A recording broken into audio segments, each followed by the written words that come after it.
when all the facts started coming out about the pandemic and some history, I realized my parents had lived through the 1918 one, and they had told us about the war and lots of other things, but they had never mentioned living through a pandemic. Now I know the times were different then, and there wasn't the, I don't know, the access to availability of information worldwide like we have now.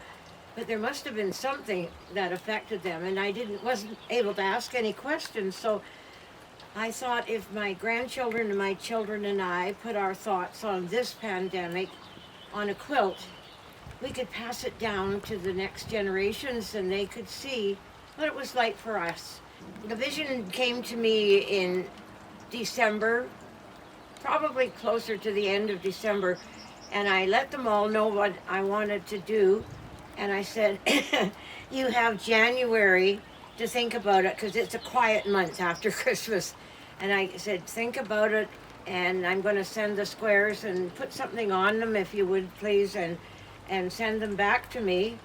Well, it was end of March, early April when I got the last ones in, and then I just worked like a crazy beaver and got it done up in a couple of days.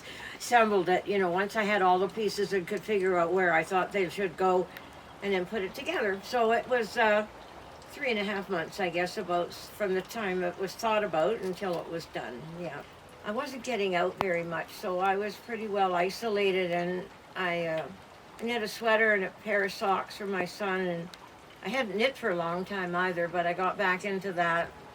And then the quilt. Yeah, I like to keep busy. This isn't one of my most spectacular ones by any stretch, except for the information on it.